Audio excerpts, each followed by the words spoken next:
Hai sobatku, selamat datang di channel RL1221. Jumpa lagi. Sebelum kita lanjutkan alur cerita novelnya, jangan lupa like and subscribe ya. Terima kasih. Bab 490 sampai dengan 492 sudah berada dalam jangkauan. Keluarga Karmin bertekad untuk memenangkan kerjasama ini. Setelah mempersiapkan diri untuk waktu yang lama, mereka pastinya harus mendapatkannya. Nenek, bagaimana kalau malam ini kita berkumpul untuk makan malam keluarga? Kenneth tersenyum hangat, wajahnya terlihat sangat bahagia. Iya, kita juga harus menelepon Abigail. Hari ini dia adalah kontributor terbesar kita. Janet langsung melanjutkan dengan ceria. Saat ini kesampingkan hal-hal lain dulu. Kurasa pertemuan tanpa Peter pasti sangat harmonis. Setuju, akhirnya kita berhasil menyingkirkan bajingan ini. Anggota keluarga Karmin lainnya juga menganggukkan kepala tanda setuju. Tidak masalah apakah mereka akan berkumpul untuk makan atau tidak. Yang penting adalah menyingkirkan Peter adalah hal yang membahagiakan. Bagaimanapun, masalah ini telah ada di benak mereka selama 2 tahun yang panjang. Kalau begitu mari kita tunggu sampai besok untuk perjamuan keluarganya. Besok setelah kerja sama kita dengan perusahaan Lipon tercapai, aku akan mentraktir semua orang di perjamuan nanti. Sekarang masih terlalu dini. Nyonya besar Andrea merenung selama beberapa detik, sama sekali tidak terpesona oleh hal ini. Pesta perayaan tentu saja harus diadakan setelah segala sesuatunya selesai. Agak tidak pantas untuk merayakannya sekarang. Tidak apa-apa, sesuai keinginan nenek saja. Pokoknya begitu saatnya tiba, kita tidak boleh melupakan keluarga Abigail apapun yang terjadi. Janet terkekeh sambil mengingatkan sekali lagi. Kebenciannya terhadap Abigail bukan hanya karena Peter. Jadi walaupun Peter sudah pergi, dia masih akan mencoba mencari cara untuk mengincar Abigail.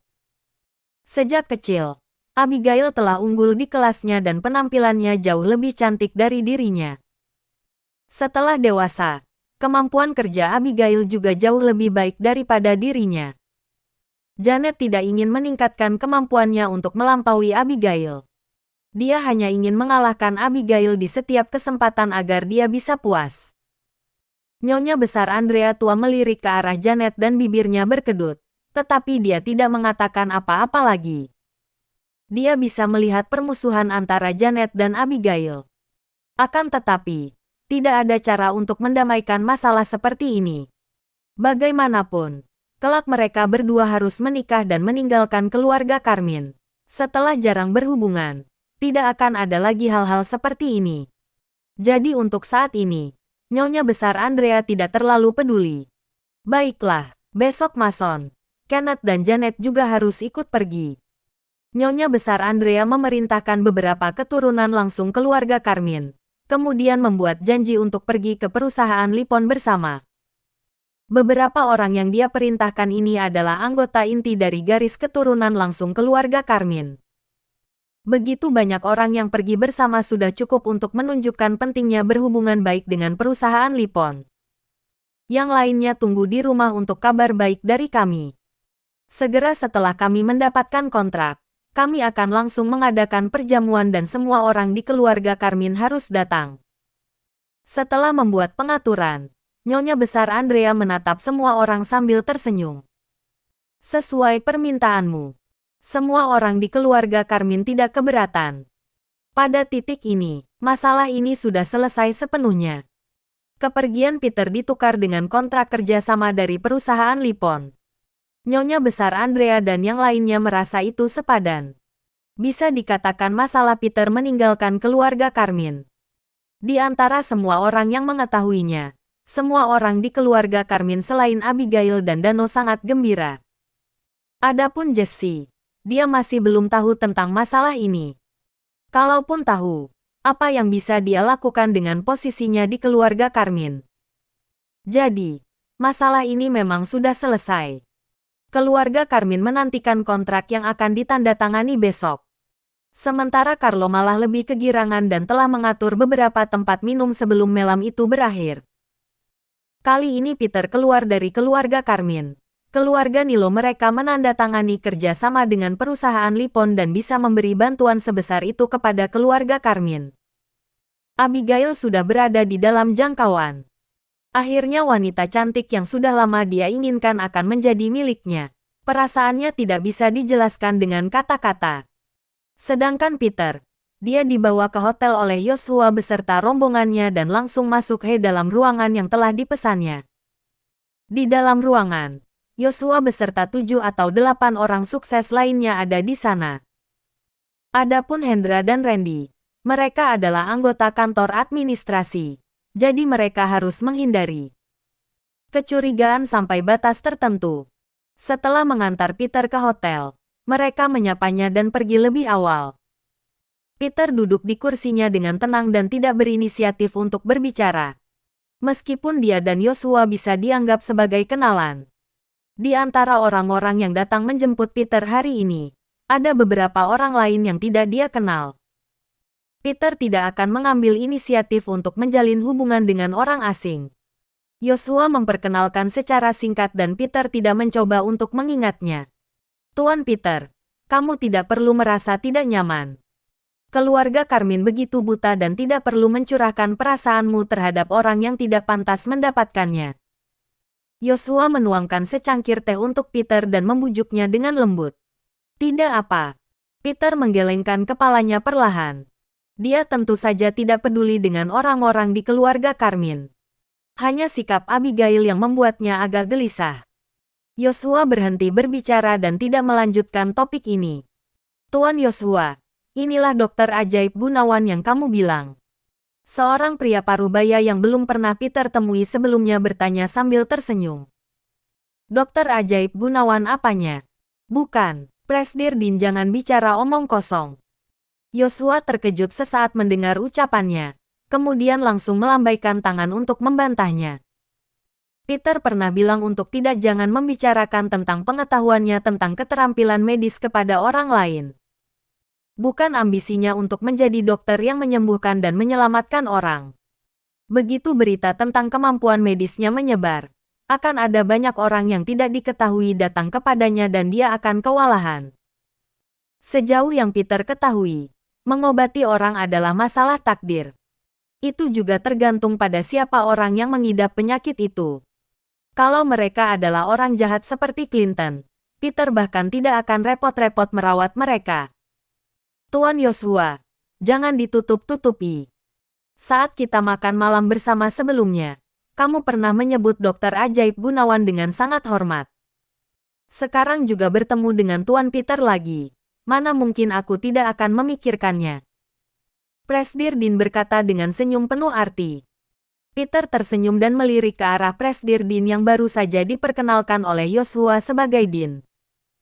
Karena Din telah menyebutkan keterampilan medis Peter, Peter pun fokus mengamati kondisi mentalnya.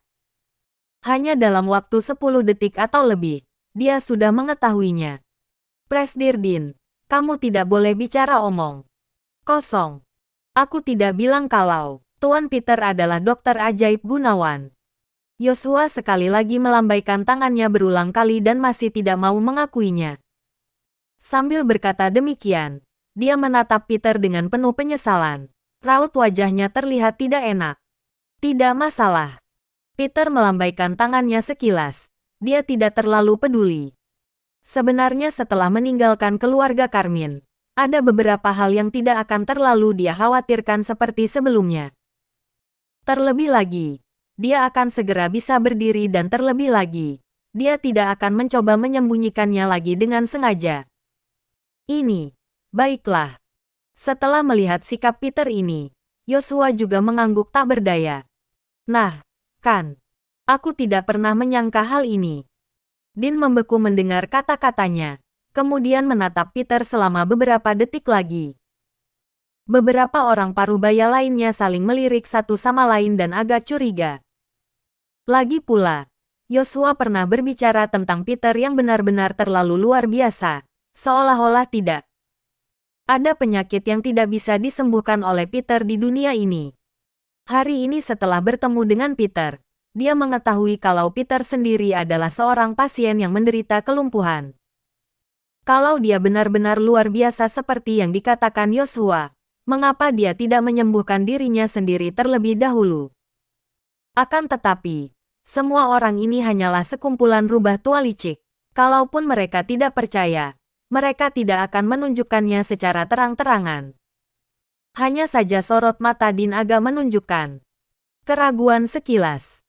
Meskipun Peter mengenal tokoh besar seperti Yoshua dan Hendra yang membuat Din tidak berani meremehkan Peter, itu tidak berarti dia percaya kalau Peter benar-benar seorang dokter ajaib. Dia masih muda dan duduk di atas kursi roda. Sangat sulit untuk menggabungkannya dengan kata dokter ajaib. Ternyata aku cukup beruntung bisa bertemu dengan dokter ajaib Gunawan. Kebetulan saya sedang tidak enak badan. Bagaimana kalau aku mohon bantuan dokter ajaib Gunawan untuk membantuku memeriksanya? Din tersenyum santai dan bertanya kepada Peter. Presdir Din, Tuan Peter tidak akan memeriksa orang sesuka hati. Mendengar ini, Yoshua pun mengernyitkan dahi sekilas. Hari ini dia sengaja memanggil beberapa teman dekatnya hanya untuk memberikan dukungan kepada Peter. Awalnya, dia juga berpikir untuk membiarkan Peter mendapatkan lebih banyak teman. Akan tetapi, dia malah menemukan kalau si Din ini sepertinya tidak percaya pada Peter. Presdir Yoshua salah. Kupikir Tuan Peter memiliki keterampilan medis yang sangat baik. Jadi bukan hal yang sulit untuk membantuku dengan diagnosis, kan? Din melambaikan tangannya dan sekali lagi menatap Peter sambil tersenyum. Diam-diam sorot matanya menunjukkan penghinaan yang tidak terlihat. Seorang pria muda berusia 20-an masih berani menyebut dirinya seorang dokter jenius. Katakanlah para ahli medis terkenal di kota Mandala. Siapa di antara mereka yang usianya belum cukup lanjut? Mereka telah belajar di bidang kedokteran selama lebih dari 10 tahun atau bahkan puluhan tahun sebelum bisa mencapai prestasi mereka saat ini. Usia Peter paling banyak 20 atau 30 tahun. Din merasa Yoshua pasti telah ditipu oleh Peter. Hendra, Yoshua dan yang lainnya menghormati Peter karena kemampuan medisnya yang luar biasa. Saat ini, Din ingin mengungkap kebohongan Peter. Kenapa, Tuan Peter? Apakah ada kesulitan? Atau apakah kamu membutuhkan peralatan medis? Melihat Peter yang diam, Din langsung berkata sambil tersenyum. Dia juga memikirkan alasan untuk Peter. Keterampilan medis negara Pandora luar biasa. Apakah kalian tidak bisa menyembuhkan penyakit tanpa peralatan medis? Dalam beberapa puluh tahun terakhir, negara Pandora juga tidak bisa melakukan USG, tapi masih menyembuhkan orang. Ulurkan tanganmu. Peter perlahan duduk tegak dan berkata sambil menatap Din. Setelah mendengar Peter mengatakan ini, Din tertegun dan tanpa sadar mengulurkan pergelangan tangannya dengan patuh. Peter mengulurkan telapak tangannya dan menekan 3 jari tengahnya ke bagian dalam pergelangan tangan Din sambil menyipitkan matanya sedikit. Setelah kurang dari 20 detik, Peter menarik telapak tangannya. Tuan Peter, apa kamu sudah mendiagnosis sesuatu? Kondisi kesehatanku selalu baik dan tidak ada kelainan pada setiap pemeriksaan kesehatan. Din menurunkan lengan bajunya dan berkata sambil tersenyum tipis. Oh, benarkah begitu?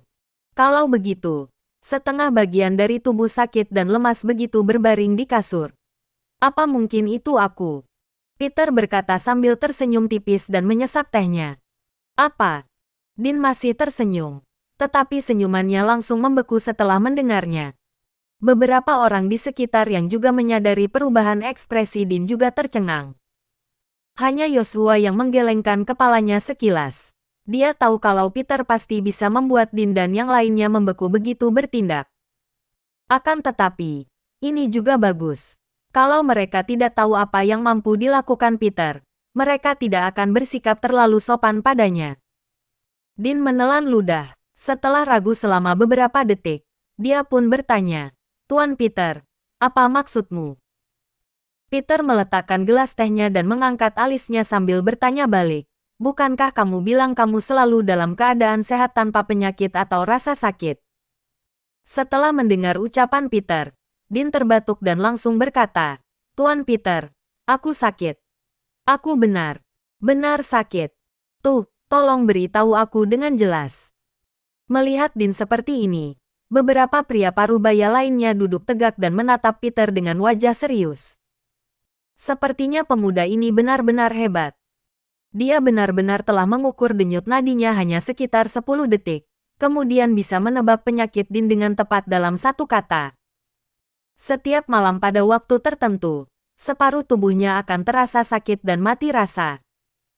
Pada paruh kedua malam, itu berubah menjadi gejala kesemutan lagi dan membuatnya sulit untuk tidur.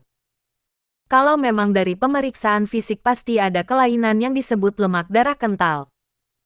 Tentu saja, ini hanya salah satu alasannya dan bukan keseluruhan alasan. Peter perlahan bersandar di kursi rodanya dan berkata dengan penuh percaya diri. Astaga! Dean tersentak, kedua matanya penuh dengan keterkejutan. Tuan Peter, aku percaya. Aku benar-benar percaya padamu. Sebenarnya ada apa denganku? Kak, kamu harus menolongku. Dean langsung berdiri tegak, menelungkupkan kedua tangannya ke arah Peter dan memohon. Demi penyakit aneh ini, dia telah mengunjungi sejumlah rumah sakit yang tidak diketahui dan mencari sejumlah dokter terkenal yang tak terhitung jumlahnya. Akan tetapi, gejalanya hanya mereda dan tidak sembuh total. Setiap malam, dia akan menderita karenanya. Peter sekali lagi mengangkat gelas dan menyesap tehnya tanpa ada niat untuk berbicara. Bagaimana mungkin Dean si rubah licik tidak mengerti maksud Peter? Tuan Peter, tadi sikapku telah menyinggungmu. Tolong jangan marah padaku. Tolong bantu aku memberi petunjuk tentang apa sebenarnya penyebab penyakitku. Sorot mata Dean penuh dengan ketulusan. Lemak darah yang kental pasti akan menyebabkan aliran darah tidak lancar. Dalam pengobatan tradisional itu disebut pembuluh darah tersumbat. Aliran darah tidak lancar. Kalau lancar tidak akan sakit. Sakit juga tidak lancar. Inilah akar penyebabnya. Sedangkan untuk alat medis yang kamu sebutkan, ada beberapa penyebab penyakit yang tidak bisa dideteksi. Peter melirik ke arah Dean dan hanya memberikan penjelasan singkat tentang situasinya. Tuan Peter, aku tidak mengerti semua ini. Katakan saja, apakah saya masih bisa sembuh? Dean terus berdiri dan menatap Peter dengan penuh hormat. Yoshua yang ada di samping mengedipkan mata ke arah Peter. Meskipun status Dean tidak jauh berbeda dengan Yoshua, dia memiliki kerabat di keluarganya yang bertugas di militer. Kalau Peter membuat hubungan ini, itu pasti akan sangat membantunya. Yoshua ingin Peter berteman dengan Dean. Datanglah padaku lagi setelah aku menyelesaikan apa yang sedang kuurus. Peter melihat sorot mata Yoshua dan karena percaya padanya, dia pun setuju. Ini, baiklah. Semuanya sesuai pengaturan Tuan Peter. Meskipun Dean agak cemas, dia tidak berani mengusik pemikiran Peter dan hanya bisa menganggukkan kepalanya tanda setuju. Saat makanan dan bir disajikan, semua orang pun saling bersulang. Kali ini, Dean dan yang lainnya tidak lagi berani memperlakukan Peter dengan sinis. Mereka semua memanggil Tuan Peter dengan penuh hormat. Setelah minum dan makan, Dean dan yang lainnya pergi dengan senang. Tuan Peter, aku ingin kamu mendapatkan lebih banyak teman. Biarlah keluarga Carmine melihat kalau kamu bisa mendapatkan kehidupan yang lebih baik setelah kau meninggalkan keluarga itu. Setelah Dean dan yang lainnya pergi, Yoshua menoleh ke arah Peter dan menjelaskan padanya. Tidak masalah. Kamu sudah bekerja keras. Peter tahu Yoshua memang melakukannya karena niat baik. Karena koneksi adalah sesuatu yang tidak diinginkan oleh siapapun. Yoshua tidak mendapatkan apapun untuk dirinya sendiri dengan membantu Peter bertemu lebih banyak orang. Semua ini memang demi dirinya. Jadi bagaimana mungkin Peter menyalahkannya? Baiklah, Tuan Peter. Sekarang kamu telah meninggalkan keluarga Carmine. Tuan Besar pernah bilang kapanpun kamu ingin pergi ke rumah keluarga Kuncoro, pasti akan ada tempat bagimu untuk makan dan tinggal di sana. Bagaimana? Yoshua bertanya pada Peter dengan suara rendah. Tidak perlu. Aku punya tempat tinggal. Kamu sibuklah dengan urusanmu dan tidak perlu melakukan apapun terhadap keluarga Carmine. Peter melambaikan tangannya perlahan dan menolak niat baik Yoshua. Baik. Yoshua buru-buru menganggukkan kepalanya. Sebagai jawaban. Melihat saat ini Peter tidak ingin mengobrol, dia pun segera pergi. Cafe Peninsula. Abigail, apa kamu sudah gila? Nella tersentak berdiri dan menatap Abigail dengan mata lebar. Aku tidak gila. Aku hanya harus menerima kenyataan. Abigail mencengkeram gelas kopinya dengan kedua tangannya dan bibirnya berkedut dengan sedih. Kopi di tangannya memancarkan kehangatan melalui gelasnya, tetapi masih belum bisa menghangatkan telapak tangan Abigail yang dingin. Kenyataan. Menurutmu apa itu kenyataan? Kenyataan adalah, apakah kamu tahu dia itu siapa? Nella bertanya sambil mengepalkan tangannya dan menekannya ke meja sambil menggertakkan gigi. Siapa dia? Bukankah kalian berdua saling kenal? Abigail agak terkejut mendengarnya dan sorot matanya terlihat ragu. Aku tidak kenal dia. Di antara sejuta prajurit di Siberia, siapa yang tidak mengenalnya? Nella menggelengkan kepalanya dan mencibir sambil mengucapkan kata per kata. Untuk pertama kalinya, dia menemukan kalau Abigail benar-benar bodoh. Keluarga Carmine juga sangat tidak masuk akal. Nella merasa sudah waktunya bagi Abigail untuk mengetahui sesuatu dan memberitahu dia apa kenyataan yang sebenarnya.